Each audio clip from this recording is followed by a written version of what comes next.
This podcast is brought to you by Bonus Room Productions and We Own This Town. I am Jason T. Mears, Esquire. And I'm Kelly Hoyle-Bullock. And we are Dimas Today. How's it going, Kelly? Oh, JT, I'm here. I'm here, man. And wherever you go, there you are. I am so happy that you are where you are, and that is with me, man. That's right. Always a pleasure. Hey, I wouldn't want anyone else here in this time and place with me. Well, bad news. Bad news. Other than you. Well, not just me, because also tonight we are going to be joined by two most distinguished gentlemen. That's right. In honor of our 10th episode, we thought we'd bring in a couple of guests. Great local musicians here in the Nashville area.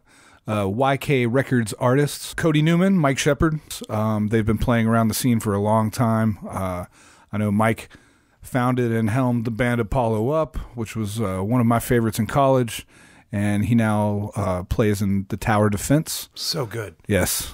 So good. And Newman, Cody's, I guess it's Cody and a couple other guys, but it's mainly Cody's joint, right? You're right. Cody writes the songs. So good. Saw both of those at a YK showcase a few months ago, and just blown away by both of them. And, you know, their music is actually available at ykrecords.com. Weird. I know. It's crazy. So you could go there and check it out and buy it. What about this grilled cheese sandwich that I'm eating here, Kelly? Man. Where would this grilled cheese sandwich be available from? Well, I got that from Clausen's Pub and Deli, which is located like 500 feet from this podcast studio. So I highly recommend this grilled cheese sandwich. It's very good. They got some sort of spice blend in there with the two different cheeses. Yeah. I think it's like some kind of Italian sauce. It ups the ante for a grilled cheese sandwich. Yeah, they're great. I had their turkey sandwich. I could only eat like half of it. Oh, nice. Because it was so good. Right. Okay, so we got Cody and Mike coming into the studio. Usually when we do interviews or conversations with people, we record those first before we do the intro. So we don't really know what to expect here. Yeah, I mean, it's our first interview in the flesh, really. Well, you did get to see Terry on the Skype. On the Skype. So which was adorable. Yeah, that kind of counts, right? I mean, that's it's the modern age. If you can see somebody, they're really there, right? Is that? Yeah. And that's what we tell prisoners when they're seeing their daughters on video screens, you know. No, but I'm excited to see all four of these microphones being used. Oh man, it's going to be great. Yeah. It's going to be great. Just sorry the listeners won't be able to see that, but it's fine. They're probably not. Maybe we'll take a photo and put it on our Facebook, Instagram, or Twitter. At Dimas Today. All right, so we're gonna get into this conversation with Cody and Mike as soon as I finish this grilled cheese sandwich, brother. Let's do it. See you on the other side. Excellent! All right, Mike, Cody, welcome to the show. Thank you. Great to be here. Hello. I took a sip right when you welcomed us, but so happy to be here. All right, so just so everybody knows everyone's voices, Mike, say hello. Hello. Cody, say hello. This is Cody's voice. Okay, now we got this. I mean, All right, well, it's great to have you guys here. You know, we talked a little bit about, in our intro about you guys, YK Records artists, bit of your musical background, and we just thought it'd be awesome to have you guys in here to talk about Bill and Ted. And Kelly, as you predicted, they both brought notes. They both brought notes. I'm just staring at a Google search engine right here. There's no notes. That's good. I'm staring at three beautiful faces, so let's do this. Bless you. Guys, you're both in bands. First thing we want to talk about, what do you think the dynamic is with Wyld Stallyns, especially the Bill and Ted both being the frontmen, like both lead guitarists, both lead vocalists? How would that work? How do you think that works? I have found myself in a lot of bands without a clearly defined frontman. That's kind of been most of the bands I was in college. It was just sort of and everybody does their thing. It can be magical. It can be a thing where just 100% organic creativity just wells up and everyone just hits on all cylinders all the time.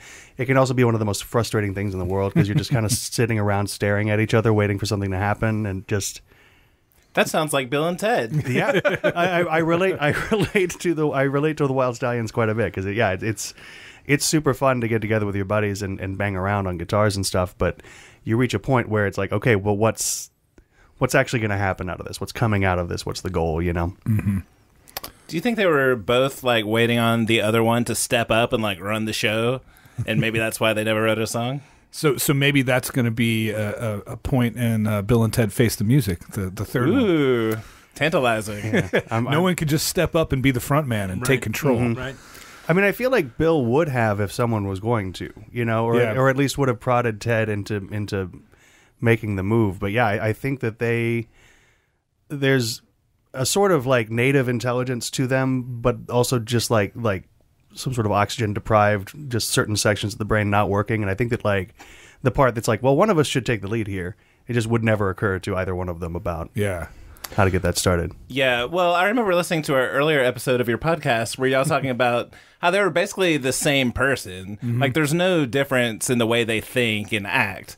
So if they're both waiting on the other person to act differently, that's not going to happen. Yeah. I will say I would probably peg Bill over Ted to be like the manager. The one band member that's booking the shows. Not the creative necessarily, but the band captain, the band, the band leader. I mean, but let's be honest, it's the princesses that are doing all the hard work. Sure. You're totally right. Yeah. I think the bias for Bill as a leader, though, comes like out of the movies. I think that's just from like real life because he became like a director and that kind of thing. He is an authority figure. You're right. But I don't think that's true in the Bill and Ted world. I know. I feel like, having watched the movies once or twice, you're probably onto something, but I feel like there might be just a slight edge somewhere with Bill maybe saying, Ted, maybe we ought to learn how to play. Right. One or two throwaway lines where one of the guys has to come up with a realization for some sort of character growth, and then it moves from there. But you're absolutely right. Yeah. And it also probably comes a little bit with Keanu Reeves being more of the heartthrob, and so being seen as The more ladies' of the, man. Yeah. being seen more as the emotional core of the two, whereas they are both probably, written exactly the same. Sure.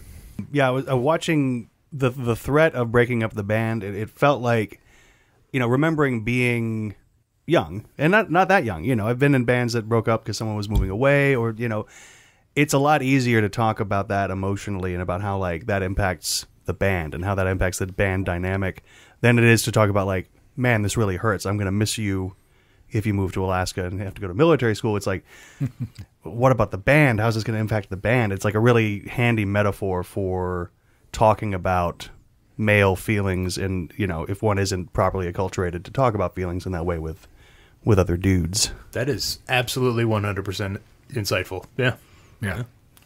They do love each other very much, but they don't ever say it. Yeah. They hug some. And it doesn't go well sometimes. And then say inappropriate things right after. Absolutely.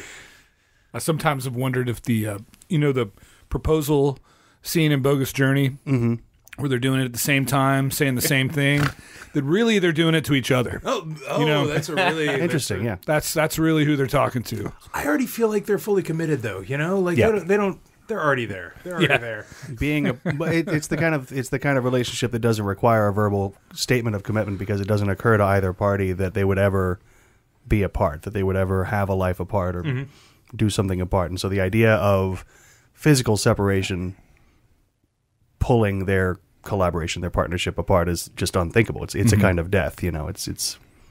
And speaking of death, speaking of a great bass player. Hey, nice segue. You may be a king or a. Before we go too far, though, street sweeper. I want to tag on to the band as proxy for relationship. Yeah, because that they actually expanded that to enfold the princesses because they're part of the band and part of their new families. Yeah, so absolutely right. If you were 100% accepted and you're along for the ride, you were in with them 100%. Well, and I guess that's what they do. Everyone that they come across in these movies that they have a relationship with, that they care about, they bring into the band. Stations in the band and deaths in the band. And no matter how petty death gets, they still love death. They do. I mean, Bill Sadler, you can't. Yeah.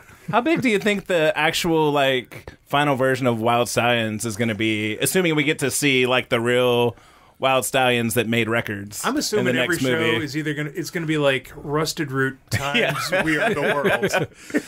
Are the kids in the band? Oh, you mean big as in number of members of the band? Yes. Yeah, absolutely, yeah. They're going to have some. Yeah, I don't know. That seems like if every single person that they bring into their life, including their children, including at this point, their children's families, and What was that like? That band that formed out of Tripping Daisy or whatever, with just like 30 people traveling around on a school bus? No, I don't. Polyphonic Spree? Polyphonic Spree. There we go. Oh, nice. I was thinking more P-Funk, but they Yeah. both good examples.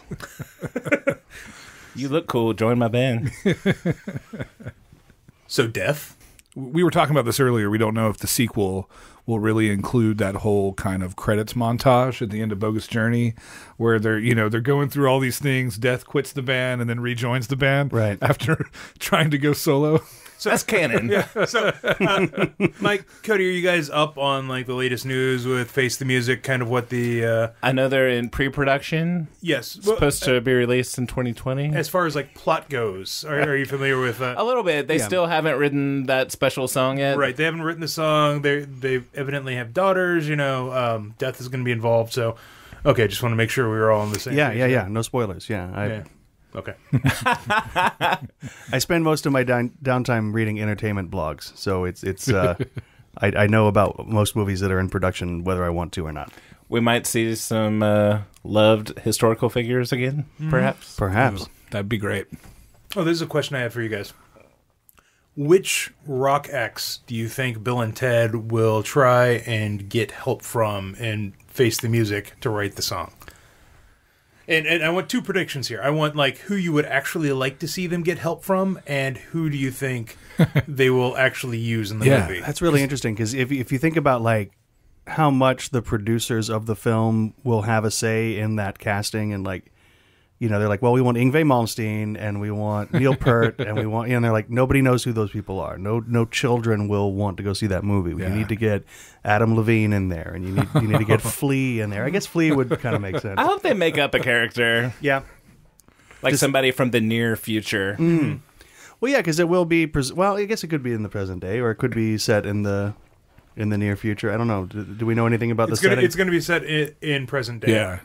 I'm wondering where they're at musically, right? Because that first movie was very much, it was the hair metal, the end of the hair metal, really. And then by the second movie, the soundtrack's really weird because it kind of meshes that with more of the grunge stuff, like alternative rock and Yeah. Primus. So I'm feeling like there's definitely multiple timelines going on, because I don't think the world that was established in the original movie did actually happen. Because think of like when you go to the future and you see that like 3D moving album cover, like that's young Bill and Ted. That's true. In trench coats. And that never happened. Right. It's true. I think something is amiss in the timeline here. I was wondering about that because I watching the first movie, especially like as far as like what is the theory of time travel in this universe, because you've got some time travel movies that deal with branching time travel results, and others you have like there is a single timeline. If your mom falls in love with you, you're never going to be born, so you'll disappear, like that kind of like destructive timeline. Or I'm thinking like Back to the Future style, like maybe the world of the third movie will be like the worst case scenario 1985, where like Biff had taken over and the world changes around Jennifer. Right. Yes. But at the same time, if Bill and Ted are the crux of time travel as a solution to the problems in this film, and Bill and Ted appear to be completely immutable as they move through time, because no matter what they do, they will either always remember to not like to set up a trash can to fall from nowhere in the middle of a jail, or they will definitely never remember to set the watch, regardless of how many times they remind themselves, in that sort of time loop that keeps happening. Is it that everything is already predestined, everything is definitely going to happen, it's just a story of how they're tinkering in time? Yeah, and was the original movie a time loop? Because there was the danger they were going to split apart. So had Rufus always done that and put them together? Yeah, I mean, at the beginning of the movie, it says, they have reached a crucial point. Yeah. Now is the time for us to interfere in that crucial point, and, we know we have to do it because that's what happened. But, like, how do they know that... Right. Where's the original reality in which Bill and Ted... It's not hard science fiction. Didn't do the report. No, it's not. And that's actually one of the things I love about it. It takes time travel, which at that point there had been so many time travel stories, and time travel had gotten to be taken so seriously. And this was one of the first ones like, it's a lark, you know? But like we pointed out a while back and has been pointed out by others, Rufus never introduces himself. You know, they never actually learn Rufus's name from Rufus. Yeah. They don't learn Rufus's name until older them tell them to trust Rufus. Wow. Because he knows what he's talking about. Yeah, absolutely. I have a little topic I wanted to bring up, and this seems like as good a time as any. So the opening credits of Excellent Adventure, we're seeing the big, like, crystal-looking thing come down, and then when it's time for Rufus to time travel, they, like, zap it into a telephone booth. Right. So it seems like that would imply to me that they're camouflaging it for the time that they're going to. They're giving some thought to how the people during the time period that they're traveling to will perceive the object. Exactly. But then that kind of blows up, though, when you see there's like a phone book. And then in Bogus Journey, everybody uses a phone booth. And it's got a much nicer thing on the top. They did. Yeah, so I was wondering, it was like, did they have the original intention that it was like a camouflage and then they broke it? Or are we just seeing like a hot off the assembly line phone booth? Like that's what it looks like before the final touch? It's always been a phone booth, but the way that they make it is they take these very, very futuristic, super malleable, hyper technological crystals and shape them carefully into a phone booth, and then put a broken umbrella on the top of the antenna. And then after that one bungle where they take a swing at the umbrella and it gets with hit, the mace, then they're like, it's a perfect design. Everything's perfect. We just need to shore up that antenna, and then we'll be good. Yeah, I can accept that. Yeah. And there was not much consideration given to the, maybe a phone booth in medieval England is going to look like witchcraft. Well, and also maybe in the 20th century, seeing a phone book disappear and reappear from thin air surrounded by lightning crackles and garish red. There could be a whole, just a whole side world of people who have been affected by seeing this phone booth come in and out of time. They're just traumatized by it. One of my more legible notes from rewatching the films was basically building out Bill and Ted as sort of a new Eric Von Däniken Chariots of the Gods mythology, where it's the inevitability of their success comes from the fact that they have left small traces of their existence at various points, culturally significant points throughout history, so that you reach a point where their success in bringing the world together is actually inevitable because they've left these, there's this collective cultural memory, sort of Jungian archetype of Bill and Ted. I like this. This sounds like the HBO series Bill and Ted. That's what this is sounding like right now. Yeah, I think we should watch this. doing this. Yeah. You need to recast it, or Netflix, I guess. I don't know. Well, I guess with the success of the Karate Kid show, anything's possible. Yeah. That was well done. It was. I was very impressed with that. Let's save that for the Karate Kid podcast. Cobra Cast.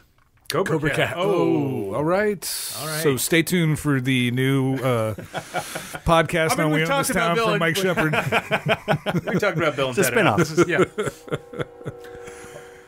Yeah, I mean, those movies were just 3 years apart. So yeah, and time travel in both of them also, right? Yes, for sure. Yeah, no, maybe not. Ralph Macchio is always going back in time. Who does when the guy walks up to he sees Beethoven sitting in the keyboard store. He sees a man in a powdered wig with I don't know, not Edwardian, but period garb on, and he says, maybe you'd like this, and he reaches over specifically to hit that. Yeah, that loop, and he's that so demo cocky about it. But too. he's like, who does he think that guy is? Right, when he sees Beethoven, and so he's like, I think that might be Beethoven. I'm just gonna roll the dice on this. Also, how does Beethoven hear the music when it starts playing if he's deaf? Guys, also, I think this is the time to talk about one thing that I'm just really confused by. So this starts one of the most notable montages of the movie, basically where everyone's running amok in the mall, but we're hearing Extreme playing, correct? Mm-hmm. Yeah. Yep. Okay. So are we to believe that Beethoven is playing that on the keyboard? Right. Because they kind of suggest that. Kind of. It's funny because we had talked about this before, and that particular song starts out with Mozart. That's Mozart that's ripping on the guitar. Yeah. Because I at first thought, I was like, that'd be cool if it were Beethoven. Well, it makes more sense to be Mozart because Beethoven idolized Mozart. Sure. Probably would have learned his music. Right. That's true. Like he's in the That intro didn't make the movie. But they though. do make it look like he's playing the music that's playing there. Yeah. Yeah, and it's like all guitar shredding, and he's just like hitting a keyboard. I mean, I'm not sure MIDI was sounding that good. guys, we're talking about Beethoven here. Yeah, all that's right? true. One of the greatest musicians One of the all greatest, time. yeah. Well, and I love like when they come and get him with the time machine, he doesn't hear it, right? Like he's Right. just still playing when they pick him up and take him. But Cody, that kind of gets back to your when we were talking before we started about the like diegetic versus non-diegetic, yeah, extra diegetic, Vegan diegetic. vegan diegetic. Like non-diegetic.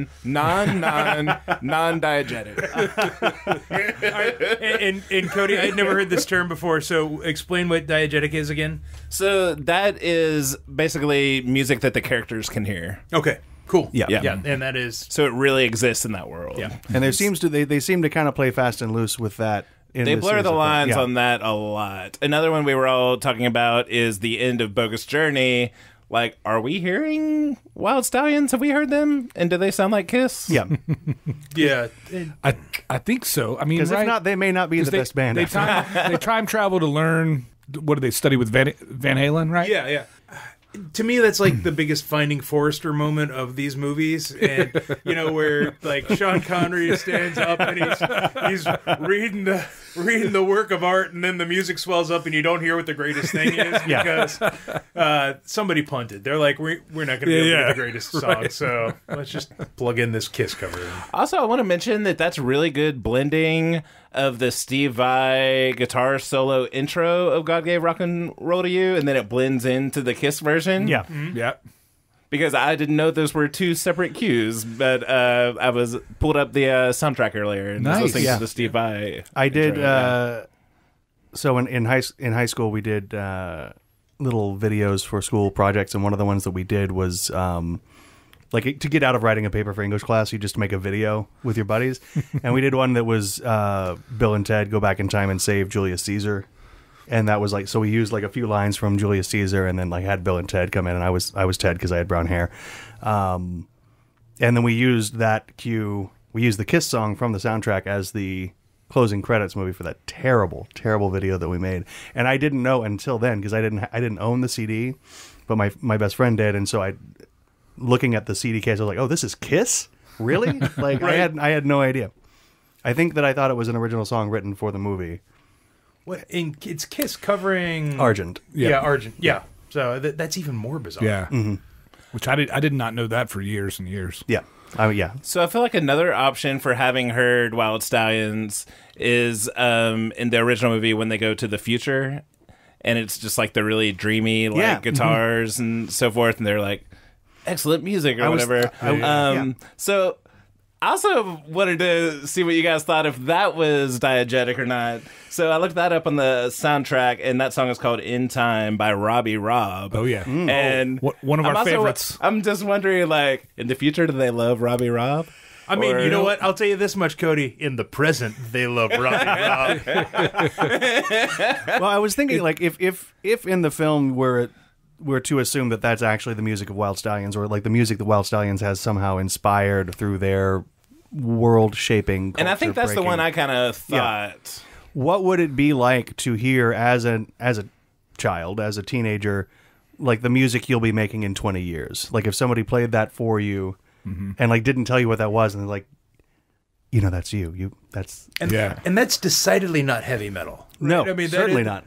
I'm no musicologist, but Robbie Robb. It's like the sweetest ballad you would ever possibly have It's so on sweet. maybe like a rock and hair metal album. Yes. Yeah, that you're. Most of the soundtrack is not very metal at all. Like the intro song, "Why Can't I Break Away?" That's a great song with a great origin. Did you know that was a cover song? No, I didn't So know. a soul artist named Chuck Jackson did the original version, and it's fantastic. I'll have to look that up. It is so good. Amazing. I'm adding to my notes now. It's like this sweet, just like kind of blues grungy riff, and, it's just, And all the parts are there. You know what I mean? And Big Pig didn't really change it that much, other than just with their Nice their name drop. instrumentation. yes, yeah. God, 80s soundtrack bands should be like there's all these bands that never had any other hits except, I mean, that I know of. They weren't like, It's not like now where you try to get like, well, let's get a Skrillex song, let's get a little Uzi Vert song or whatever, whatever's big now. I actually think that part of that reason is that the economy of soundtracks have changed. Like you look at Bill and Ted, the Excellent Adventure soundtrack, that was all A&M Records. Right. So all of them were A&M. So that explains why there's 2 Shark Island songs. Yeah, I mean, Does it though? Does it? They're actually 2 of the more memorable good songs. so it's one of those things where you've got, at that time, soundtracks were kind of just cast off stuff. You didn't have all this corporate synergy. So I'm sure it was just the movie studio going, all right, who's got something? And then I don't know if A&M paid them or they paid A&M a little bit, or it was. Well, I'm sure the A&R department just had like, we've got these tracks, we own these songs, these records are never going to sell. Let's just put them all on the soundtrack, and then maybe 1,300 kids will pick up the Bill and Ted soundtrack for laughs. Right, but then by the time you get to Booker's Journey, the paradigm has shifted a little bit. You're trying to get more current names, bigger names to actually start selling soundtracks. The budget's bigger too. Yeah, The budget, right. Yeah, because then you've got Faith No More, Primus, Slaughter. Slaughter. Yeah. Shout it out. Yeah, I mean, they were a big name. They were. Although I think that they were kind of at the top of the hill at that point, right? Like they were on their way down. They had reached their apex already. not quite to like Mark Slaughter. Mark Slaughter. At the Jersey Mike's in Nashville, telling people about his yard sale. It's a thing. It's a thing that I heard about happening. I heard he was there. a door guy at Wild Horse Saloon. Really? I'm not sure if that's real. Yeah, I think that. Maybe a bartender. I don't know. I think he was better with his money than that, maybe, but not much better. I mean, Jersey Mike's is a good sandwich. That's It's better than Quiznos. And Megadeth was on there too. Yeah. Go to Hell, which was the original title of the movie. right. I mean, he also had Tom Waits on there, right? I mean, Really? He played with Primus on Tommy the Cat. Oh, sure, yeah. I mean, but he was Tommy the Cat, the titular Tommy. Yes, yes.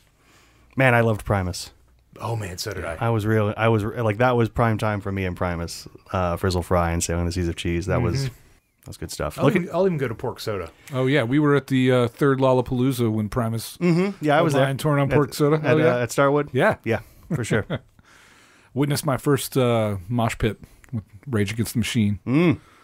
They were like playing at noon. Yeah. Yeah. Also, Tool was at that thing on the second stage. I was watching Arrested Development.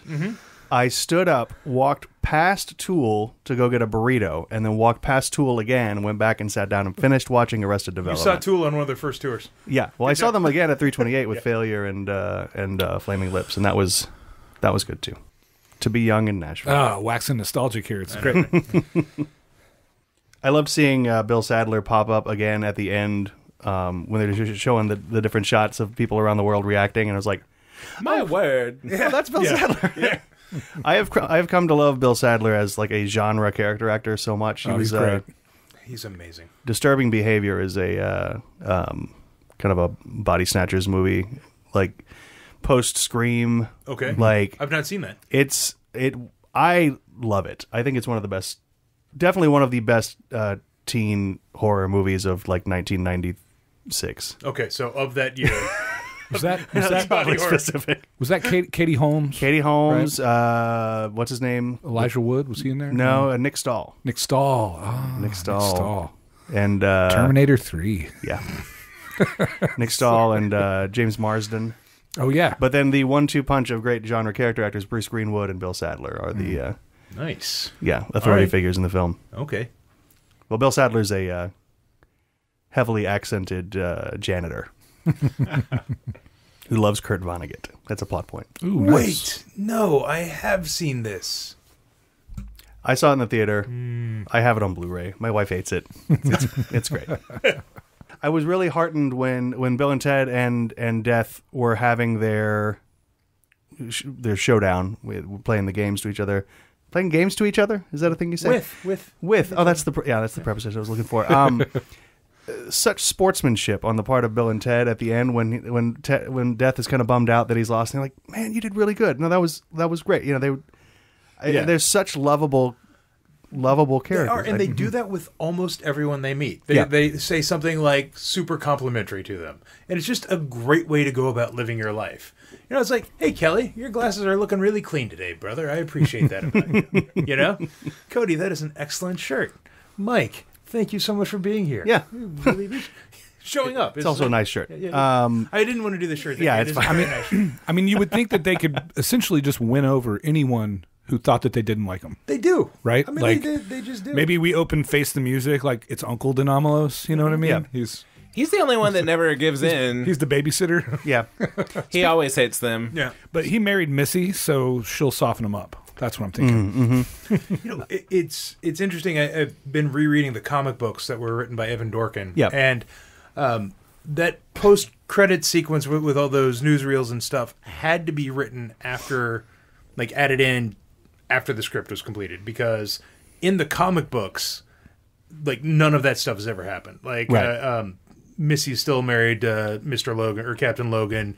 You know, all this different stuff that, like, clearly... I've watched that in sequence like hundreds of times, probably on Bogus Journey, and to read these comics and it like that stuff not be canon is really kind of shocking to me. So it will be interesting to see if that is folded into the new movie or not. Yeah. I hope so. I hope that they, I mean, on the one hand, I really want them to do a loving, like, what was the first new Star Wars movie called? Force Awakens. Force Awakens. I want to see like a Force Awakens style. Here's everything you loved about the first two movies, rehashed with new actors and the old actors coming back in. I also would like to see a Last Jedi style. Forget everything you knew about the other films. Here's another completely different set of circumstances with the same characters. No time travel, no interdimensional life and death stuff, but a completely new like science fiction or fantasy concept that they hash out through the magic. I mean, that's of rock what and roll. Bogus Journey did. It definitely forged its own path. It could have just been another like, well, now we have to go back and get Marie Antoinette, John Quincy Adams. We're gonna fail science class. Yeah. When I was theorizing before knowing a little bit about the new movie, I was hoping they would go to space. Oh yeah. Yeah, that would be a way to go. Or like, yeah, they're on some sort of like multi-generational spacecraft to another planet to spread the love of rock and roll, and they. I don't know. Some aliens get on there and they have to kill them. Yes. And they'll call it Alien. Right. Donomalus, his costume, specifically the collar with the lights in it. Do you think that they intended that to light his face the whole time, but like it just lights his like kind of like his like Jowls? George Lucas pouch the whole time? I like to think that is a conscious choice that Dinomlos makes every morning. He's like, you know what? This collar, it's going to make me look just a little bit more fearsome. You know, it's gonna give me that like creepy flashlight on the face scowl that I really, really want it. And it just doesn't work for him. Like anything else Dinomlos does, it just almost there, but not quite. It's a great plan, but just not very well executed. I've always felt like the future in Bogus Journey at the beginning is the same universe as the future in Back to the Future 2, because they're all wearing the All same those puffy clothes. costumes. Well, also that New Order video for True Faith where they're all wearing the kind of Yeah. puffy shoulders. I think there was I don't know if it was Todd Oldham. Did that inspire at all? I don't know. I'd like to think so. I really like that video. I still so prefer the fashions from the first movie in the future with those like black and gold robes. Yeah. You know, the Sort Clarence- of a Krypton before the fall kind right, of. Yeah. absolutely. That is like the darker, so much cooler, so much more ambience as opposed to the big, puffy, Dayglow Nerf stuff in the second film. Yeah. So is that just how like government workers dress in the first could one? be. Like It that's could like be. Oh right, like they're all. It's the like ruling council. Normal people wear felt. Right. padded felt. They're all servants to President Clarence Clemens. Right. I noticed watching the first film with when they pick up Billy the Kid. He does great. He has a great time with time travel. He picks up Socrates, who's a great thinker. Billy the Kid, historically or not, is kind of a dipshit in the film, and it seems like the stupider you are, the more likely you are to thrive in a time travel environment. No, I think that's absolutely right. There's like there's a sliding scale from. Well, you know, from Bill and Ted to, let's say, Socrates. Well, but you could also look at it as intelligence versus wisdom, right? So Sure. Socrates actually gets there eventually. He kind of comes into his own, especially in medieval England, helps rescue Bill and Ted. Whereas Ziggy, he's never going to get time travel, man. Right, He's right. he's the epitome of high intelligence, low wisdom. Sure. And I don't know, but then you got Lincoln, who's a He smart seems guy to take a and wise. liking to it. Yeah. Folks, maybe a folksiness. Right. So I guess Lincoln would have higher wisdom than. Socrates and Billy. That's just they could have had their own spinoff. I Sure. think. I would watch it. So yeah. good. I would watch the Shaw and Hobbes version of that. Nice. I was at Opryland Hotel drinking and looking at plants yesterday, and then I came home and watched these movies, and That's a good day. it was, listen, I recommend it. Best day. Pumpkins in the Dungeon. When Ted gets knocked down the stairs and he falls out of his armor somehow, at the the bottom of the stairs, there's just a pile of pumpkins. The store and gourds, man. Store and gourds. Gourd storage. It's a big castle. Got to keep those gourds somewhere, man. So, like, in terms of like nature versus nurture discussions, like, and again, you guys may have covered this already, so stop me if you haven't. We'll just talk about something else. But like, same parents, same household, same prevailing culture. How did Ted and Deacon fucking Logan. God. How does he come out so? How do those? Because he has the demeanor of the older child, like he has the of the sort of bullying older. Like the dickish older brother, but Right. he's the younger brother.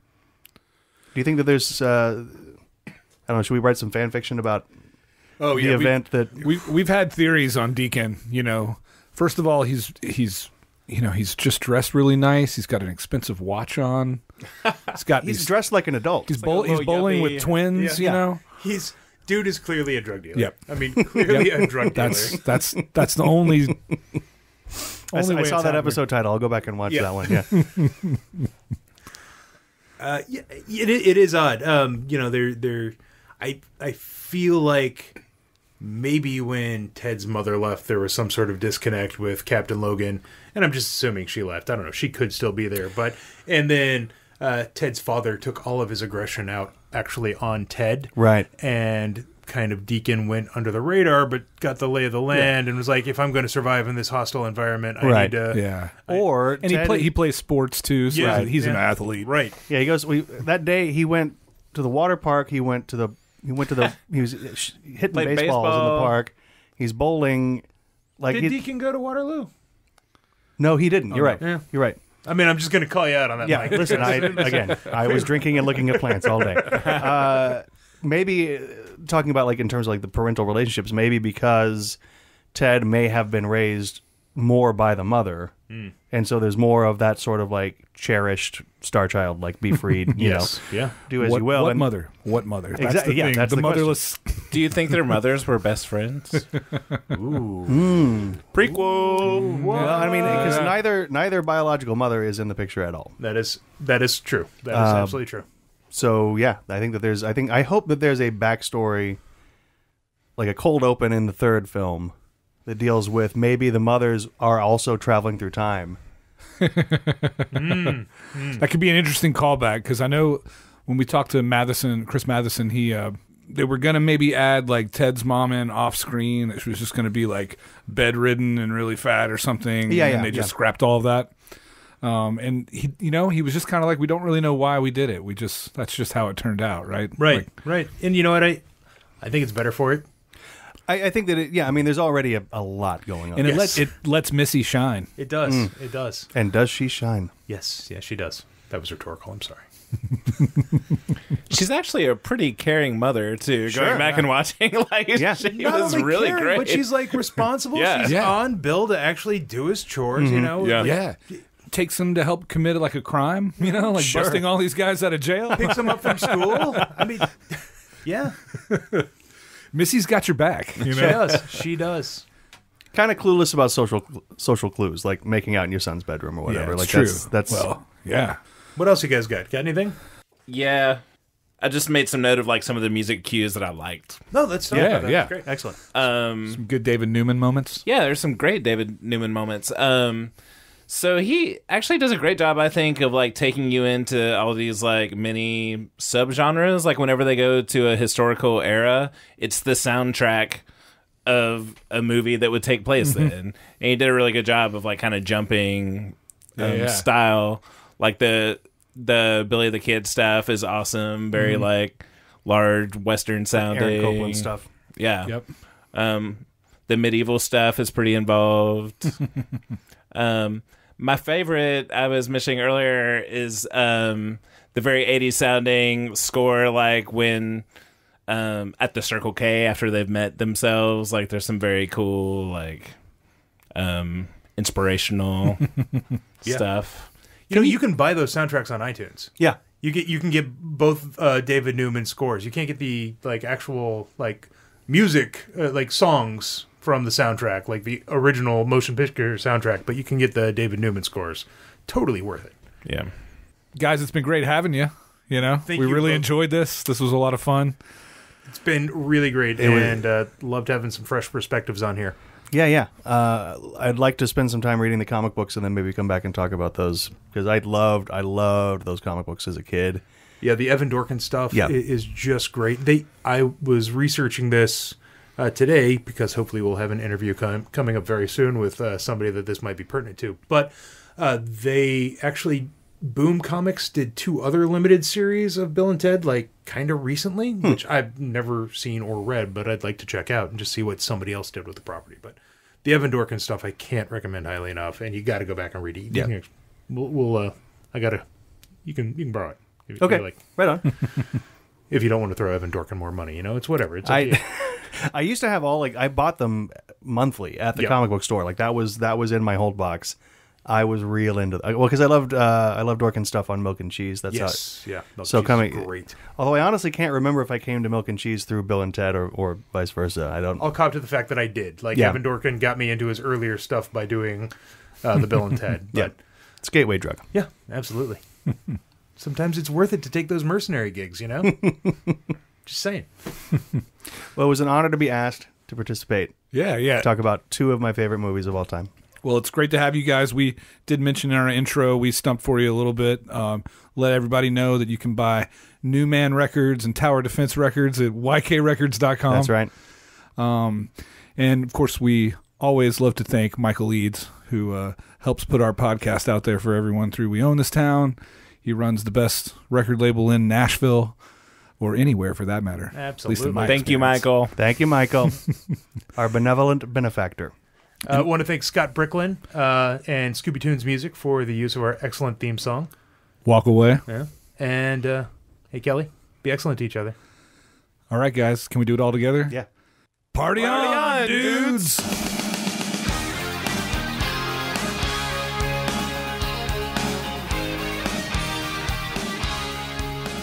All right, guys, level with this.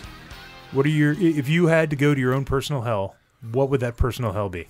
I think for me, it might be middle school gym class. My middle school had a pool, which seems like it would be a cool thing unless you're a pudgy kid. In which case, being forced to wear swim trunks in front of your entire class is not always the best. So maybe something like that. Okay, good. Solid. Yeah, that's... Gym class was a nightmare for me, too. Gym class in general, yeah, just... Why do we even have gym class? I don't know. I mean, like, it's not like it's actually giving kids enough... like exercise to be healthy? Is it just teaching them shame in in the locker room? Burpees. Oh God, fartleks. I don't know why this pops in my head, but one of the most awkward things in the world to me is having to watch someone sing a cappella in front of you. Like, I don't know how to react. It's just so uncomfortable. So a personal hell to me would be like somebody just like standing in front of me, singing to me, making eye contact. And you can't go anywhere. No. Yeah. And they're like wanting approval the whole time. What if they also had an acoustic guitar? Would that make it better or worse? That would make it... that's a lesser level of hell. Okay, Yeah. all right, It's a deeper hell. So if I like had purely- my Takamine out and I was just looking at you straight in the eye, singing a song, That makes it a little more okay. Okay. Like there's the guitar is the buffer. all right. Yeah. But when it's a cappella, it's just like you And that them. goes both ways, man. Like singing in front of people without a guitar, without holding a guitar, is terrible. It's the worst. Is that why they never do it on television? Even if it's like, like, I don't know if you ever saw Hee Haw, right? Like I've seen Hee Haw, yes. If you might be familiar with Hee Haw, even the guys who weren't playing guitar were just standing there with guitars. Just holding a singing. guitar, yeah. Yeah. I'm authentic. I wouldn't doubt it because they weren't actors, they weren't comedians, they were musicians, and so like saying like stand here in front of this camera and be funny. Like I was in a band for a while where the reason I played guitar in the band, I was supposed to be the lead singer in the band, and the reason I played guitar in the band was because I couldn't stand to sing and not hold a guitar at the same time. Like it just made, and then I was like, well, it's stupid for me to just hold a guitar. Can I plug it in? And then they let me play. But does that count for karaoke? No, does not count for karaoke. I love to sing karaoke, but I think that the stakes are different. Yeah, I can see that. I can see that for sure. The expectation of excellence is way higher with karaoke. Oh, sure, yeah. Once you've seen a bunch of drunk bachelorettes do Love Shack at 3 o'clock in the morning a few times, it's pretty high standard of excellence there.